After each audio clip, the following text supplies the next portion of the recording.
Hi guys, I'm Madeline Harvey. Thank you so much for hanging out with me today. Have you ever been told that you need to sing from your diaphragm? Have you ever wondered, how do I do that?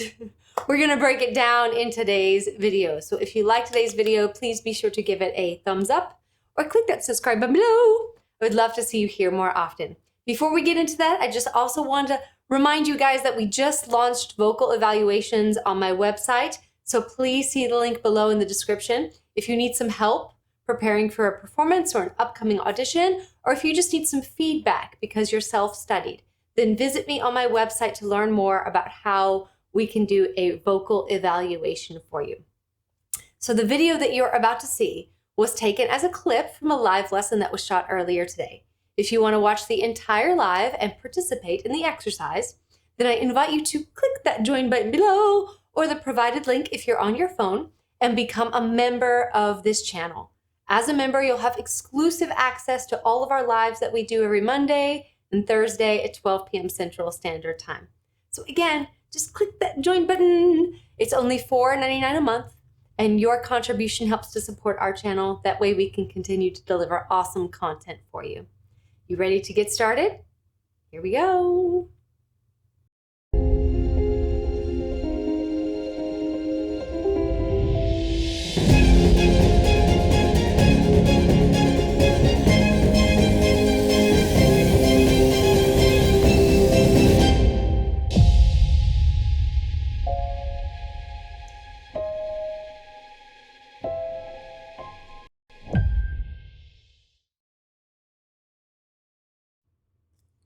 Hi everyone!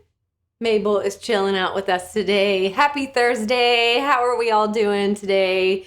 I hope you're having a wonderful, wonderful week. Thank you so much for joining me today. We're going to talk about how to sing from the diaphragm, because if there's ever a mysterious component of singing, this one is it. So I just want to say, if we have any new members on our live today, welcome, welcome. We're so glad that you're here. We do these lives every Monday and Thursday at 12 p.m. Central Standard Time. So we're really hopeful that you'll be able to join us. And if not, you can always check the video out later. It will remain in perpetuity for your educational purposes. And I also want to say that today's lesson prepares the ground for the next Skillshare that's going to be coming out. It's on endurance. So if you ever run out of breath when you're singing or you really struggle with vocal endurance, that today's work that we're going to do is going to prepare that ground, and then we will have the next Skillshare module up within about a week or so. So I'm hopeful that you'll check that out and continue your vocal education. Cool beans. It's so good to see everybody. So good to see everybody. So we've got this thing called the diaphragm, this mysterious thing called the diaphragm. What we're going to do today, we're going to tap into the process, and I want you to meditate on a circle, just like a circle. We have the in-breath, then we have this area of suspension, and then we have the out-breath. And then we have the in-breath, this area of suspension, and then the out-breath. We're going to slow this down today so that we can really reap the full benefits of what orienting the voice towards the diaphragm can do. There's so many things I want to say today, so many things that I want to just honor the solar plexus with. Because when we think about the solar plexus, not just technically speaking, but when you imagine the center of your very being, we don't imagine it here. We don't imagine it here. There's something about the center of our being that we understand that's kind of like what we are. It's like the seat of the soul, isn't it?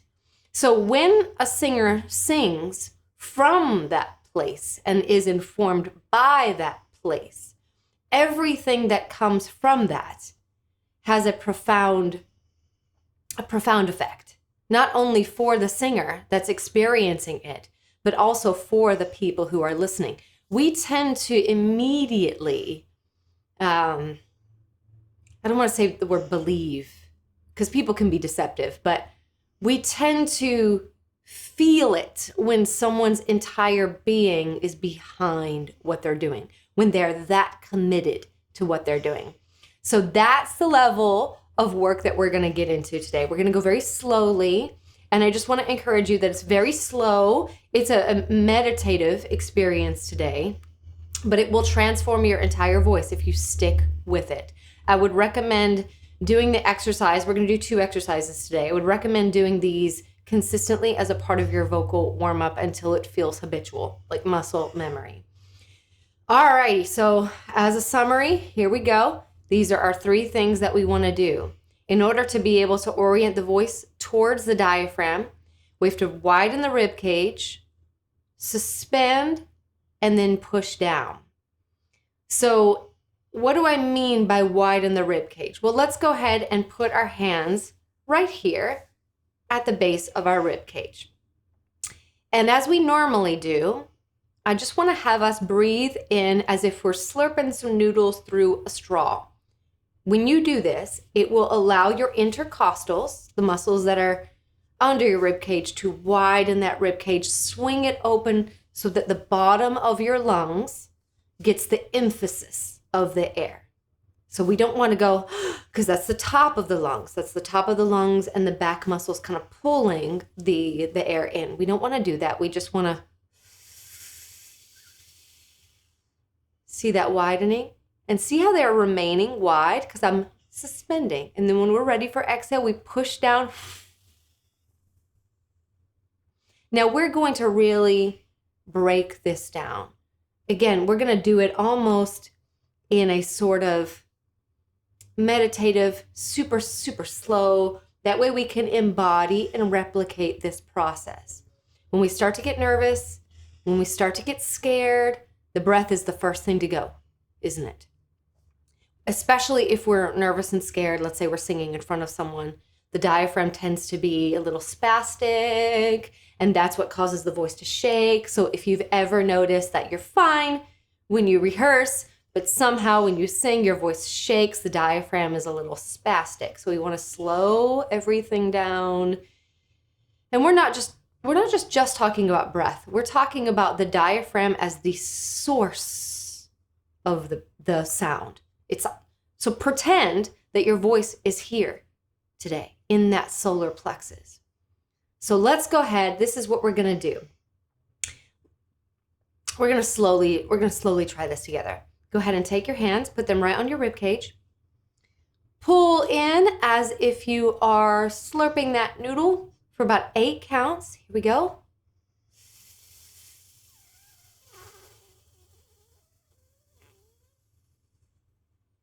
Good. Feel that widening. Hold that wide space. See how you're kind of holding and suspending that openness? Good. Now you're just going to push down.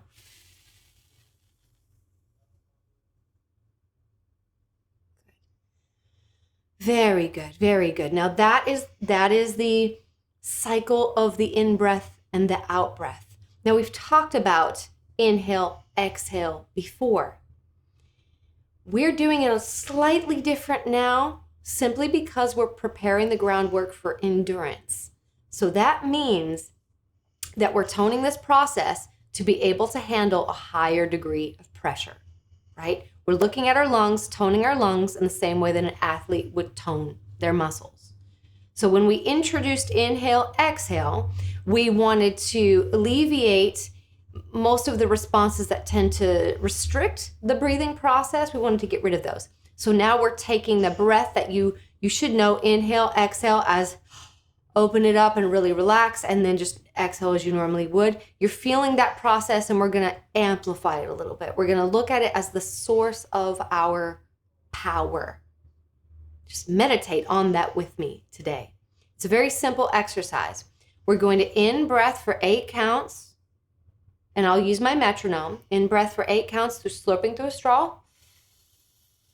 Then we're going to suspend open for 8 counts. Now, I just really want to emphasize, you just reach for that feeling of openness like you're stretching, just like a good stretch. Try not to hold, because even the word hold kind of implies like tension, like collapsing around. And we want to open it. I almost said hold there. We want to suspend it open. So everything is open. And then when we're ready for the exhale, we want to push down. Now I want to draw special attention to this down thing. Why do we want to push down if we know that the diaphragm contracts up?